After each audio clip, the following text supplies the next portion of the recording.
स्वरूप बढ़ता चला जाता। कभी माता को अपशब्द कह देते, कभी पिता को अपशब्द कह देते, कभी भाई को अपशब्द कह देते, कभी बहन को अपशब्द कह देते, किसी न किसी रूप में वो एक दूसरे को कुछ ना कुछ बोलते।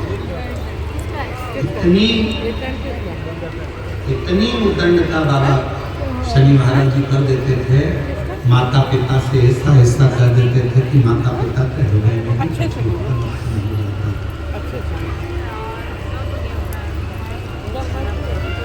कोई देवता शनिदेव को सम्मान नहीं देते, कोई भी पंडाल के कोई देवता शनिदेव को सम्मान नहीं देता। और जब शनि महाराज को सम्मान नहीं मिलता था तो शनिदेव और ज्यादा उत्पन्न होता।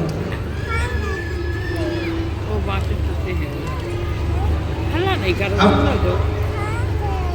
केवल शनि महाराज की कथा मत सुनो, अपने घर के बच्चों को भी देखो। आप गंदी बात नहीं बोलो।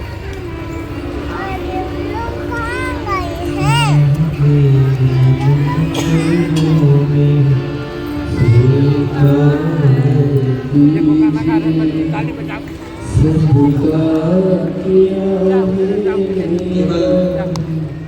अपने घर के शंभु शंभु शंभु शंभु। शनि महाराज जी की केवल कथा न सुने, अपने घर के बच्चों को भी देखो। पूरे घर में कोई कोई बच्चे ऐसे भी होते हैं जो बहुत उद्दंडी होते हैं। माँ समझा रही है, नहीं मान रहे, पिता समझा रहे हैं, नहीं मान रहे। रिश्तेदार आए दिन कोई ना कोई बात लेकर आ जाते, कोई ना कोई बात।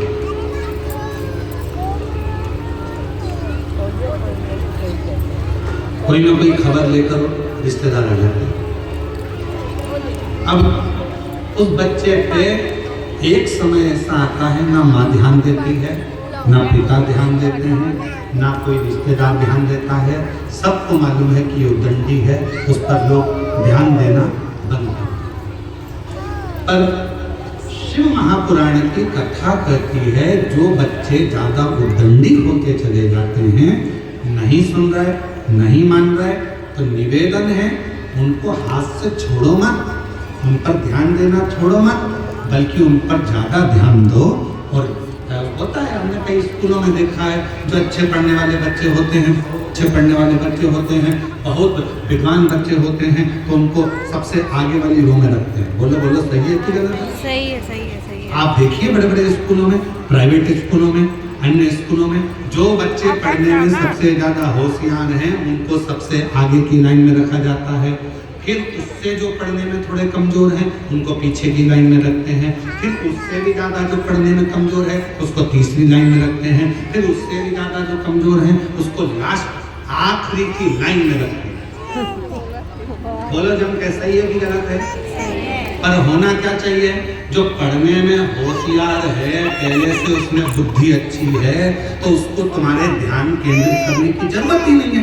इसको करो पीछे, और जो पढ़ने में होशियार नहीं है, जो जानता नहीं है, जो पढ़ना जानता नहीं है, उसको रखो आगे। और टीचर हो तुम, बार बार टोकोगे, समझाओगे, देखोगे, ध्यान दोगे, तो जो नहीं पढ़ने वाला भी है, वो भी एक दिन पढ़कर अव्वल निकल सकता है, आगे बढ़ सकता है। और टीचरों ने करा क्या? एक उल्टी रीति अपनाई। जो पढ़ने में होशियार है, ए नंबर में, जो पढ़ने में कम होशियार है, वो बी नंबर में, जो पढ़ने में और कम होशियार है, वो सी नंबर में, और जो पढ़ने में एकदम गड़बड़ है, वो डी नंबर में।